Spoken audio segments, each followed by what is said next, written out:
All right.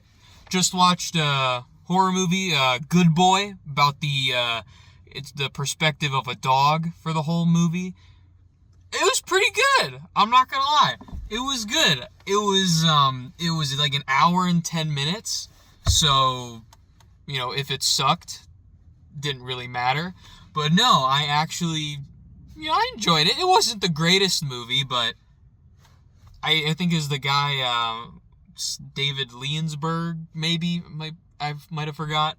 But I think it's his directorial debut, coming from a bunch of shorts that he made. And it was good. I mean, for your first horror movie, I mean, of course it had some tropes, but what are you going to do? I mean, everything in a horror movie you do nowadays is a trope. It's always been done. But the perspective of the dog, I mean, that's new and cool. So yeah, it was good. The dog was great. The dog was the best actor, which was really funny. I mean, yeah, the cast really isn't much. There's the owner, the sister, and, like, the weird neighbor. The one thing I kind of like in the movie, it doesn't really focus on the people's faces. It kind of blurs them out, and you don't really, because, it's not really important, I guess. You do see the owner's face and the sister's a little, but it's, off on the side. You're in the perspective of the dog. So I kind of like that. It makes you, center focus. So, like, the whole movie, it's a little bit about, just a rough synopsis, no spoilers or anything, but, like, this dude is sick, and he doesn't like talking to his sister. He has some mystery illness. I don't know. It doesn't really get explained. And he goes to, like, his ancestral home of, like, 6 generations, and some weird goo stuff starts happening. And he has, like, the most loyal dog ever. That's pretty much the movie. It's good. It's enjoyable. I mean, if you like horror movies, I'm not that big into horror, but, it had its moments. It's more thriller than horror, I guess, maybe. But, has some, I saw it said comedy, which maybe you a little bit, but not really. So yeah, if it's, I guess you could consider experimental, because it's a dog, the main character. So I liked it. If it was any longer than it was, it probably would have been, not as good, but an hour and, like, 10-minute runtime, can't really complain about that. But yeah, I recommend seeing it. It's pretty good. Alright. Spoilers now. Be warned if you want to watch it. So, there's a lot of weird stuff in this movie. Well, not really weird, but I don't know. There's, like, goo people. So, I don't really know. So they go to the house. Well, I guess the movie begins with the guy. He's already sick. He starts bleeding from his mouth. You don't really know what's going on. And the dog's looking at him. He's dodging his sister's calls. He seems like not that great of a dude. And then he kind of immediately goes to his father, I'm pretty sure is his dad's, his, like, old home where he grew up. And it's, like, in the middle of nowhere. So, that's always, you can't beat that for a horror movie. It's in the house, whatever. They go to this house. It's a weird house, middle of nowhere again. There's a graveyard with, like, 6 generations of his family all there. So, and then you kind of learn that, like, every single one of them has died there. And progressively throughout the movie, he just keeps getting more sick. Like, he's coughing. I don't know, he's got, like, COPD times COVID, mystery goo illness. That's pretty much what it is. So, with that, freaky stuff starts happening in the house. With, like, visions of goo people. The dog, every once in a while, will, like, see, like, goo vision. As in, like, be like, oh, there's a goo man in the corner. And it's, like, mud, and then it isn't, but then it is. I don't know what's going on. I guess I forgot to talk about the soundtrack. The soundtrack was pretty good. I enjoyed the soundtrack. Kind of basic horror, but Had, strings and, of course, but no, like, horror machine, kind of annoying stuff. But, no, that was good. So, you're in the perspective of the dog. So, like, the owner goes to bed, and then, like, weird stuff in the house starts happening. And then the dog, phenomenal job. I mean, that dog deserves an Oscar. I mean, seriously. Like, when the dog is scared, I don't know if they use, like, CGI at all, like just touch up the eyes and the nose moving or something on the dog. But, like, the dog looks scared. So I really like that. It was cool. Anytime, the goo people were after the dog or saw a vision of it, the dog looked freaked out, and the dog did a phenomenal job, or whatever they did to it. I'm sure it's a combination of both, maybe. It portrayed fear very well. It was really cool to see. It's like, how are you going to connect to a character that isn't, that literally is not human? They're a dog. They're an animal. I don't know. And you do, you care for the dog. One, because, everybody likes dogs and you don't want anything bad to happen to them. You'd rather see the owner get killed than anything happen to the dog. Because, the owner is kind of he's okay, and then he, is kind of a piece of crap, and then he's okay again, but it's like, if you're mean to your dog, dude, like, what's up? So yeah, progressively, it keeps getting worse at night. The dog sees, like, visions of the grandpa's dog, or the dad's dog. I got, like, it was kind of like the dog phone vibes for a second.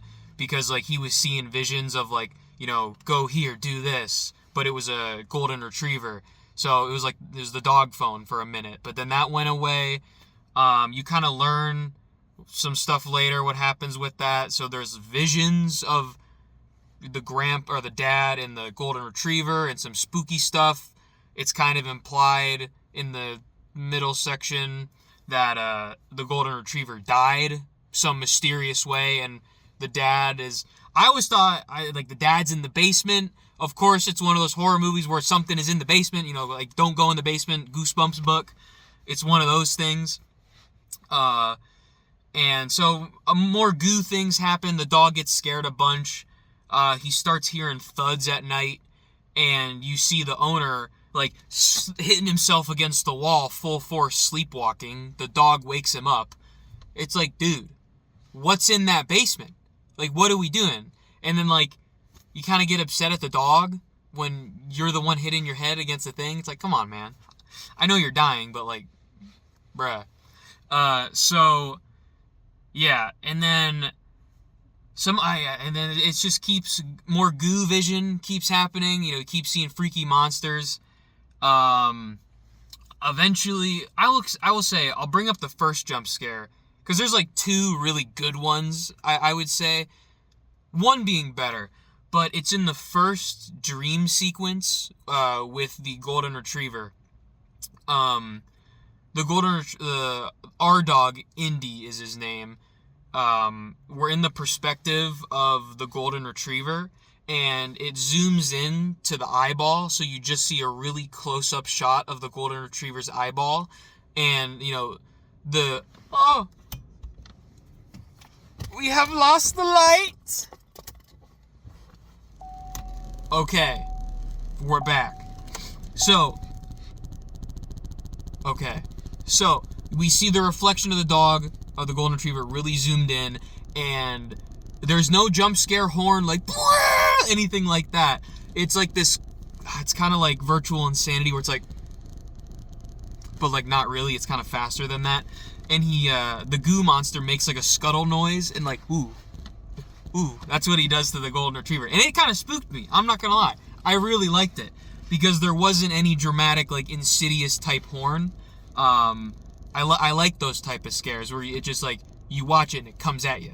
I like that. That was cool.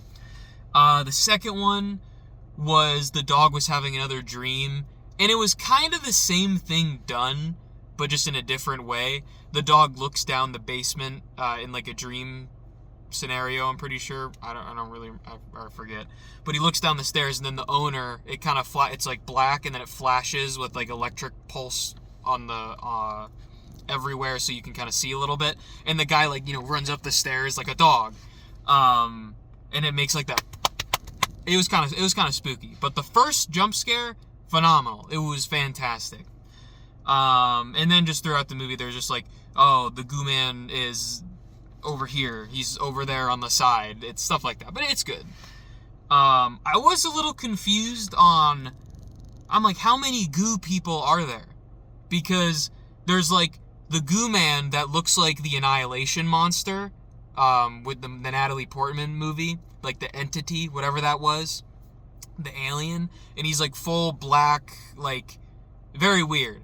And then there's the other goo man that looked like a person. I don't really know what was going on. They looked like they had like a headband on. Like I feel like there's goo people and then there's mud people. So I don't know. Is something going on with the graves? If it's like his ancestors are just destined to die there, I don't really know. But so like the whole thing, they eventually get to the basement, and there's like this barbarian tunnel, okay? And I think it's supposed to be a portal to hell, maybe? Or just death? Or like the goo people are reapers because the guy is so close to being dead. I think that's what it's supposed to be.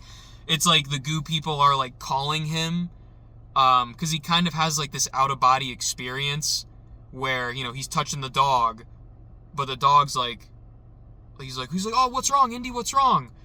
But he looks on the bed and he's dead. So he's like astral projecting out.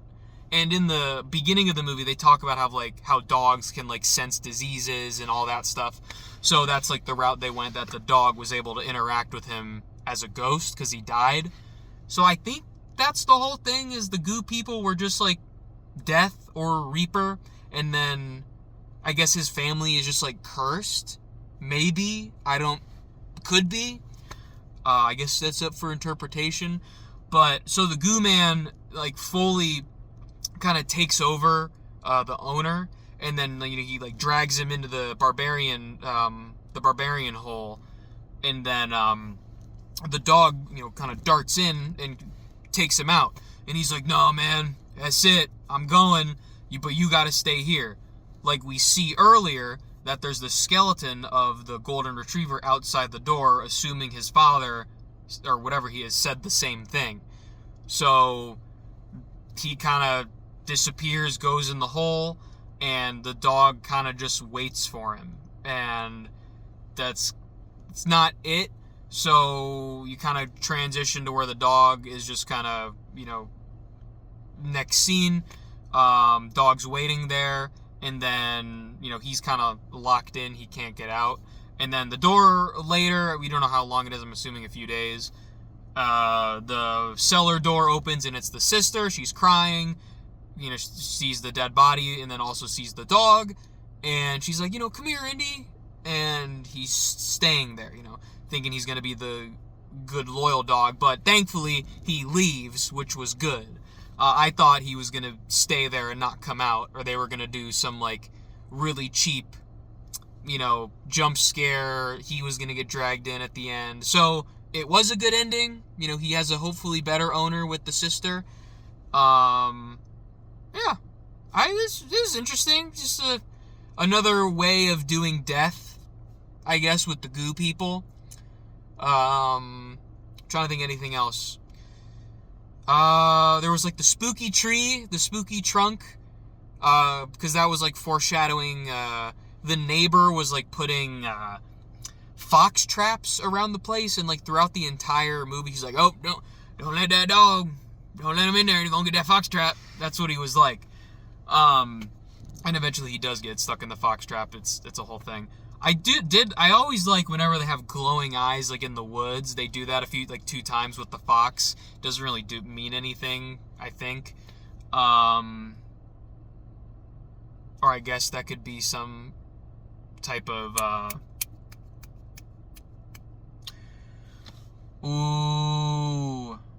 don't know, foreboding of death type thing. Psychopomp, that's what it is. I don't know. And then also, in the movie, like 3 times, the owner hears some weird stuff going on and goes, hello? Like 3 times. Like, do you want the Mudman to say it back? Do you want him? I don't know. I wouldn't be doing that if I heard something in my house. You know, you don't go, hello? Like, he says it 3 times and nothing responds, but just weird stuff happens. I don't know. I would be out of there in a second. And then the movie ends, credits roll, and it's just kind of like a video of the dog out the window having some fun. So yeah, it was a good ending, decent movie. I need to make a full because I didn't rate Tron Ares. I forgot to do that. So I use my scale, 1 to 10 type deal. So, we have 1 being abysmal, and then we have 10, that being the holy smokes territory. And then 5, that's your average movie, I would say. There's nothing great, there's nothing horrible about it, middle of the road, average. And then, 6 is like above average, 4, below average. That's how I rate my movies. I guess I'll have to fix it. But I would, when I say about Tron, I'd probably give Tron a 7 out of 10. This movie, probably give it I'd probably give it like a 6 out of 10. It's above average. I've seen way worse horror movies. But it's a good watch. It's an hour-long, good, decent watch. If you like, thriller, spooky, weird stuff in the corner. Editing's good, music's good. The dog acting is phenomenal. I hope he gets some recognition, because it was really cool to see all the cool stuff the dog did throughout the movie. So yeah, that's it. If you like the video, like and subscribe. If you have any movie recommendations, please put them in the comments, because I will watch them. I always will watch any recommendation. Love watching new movies. All right, see you guys in the next one.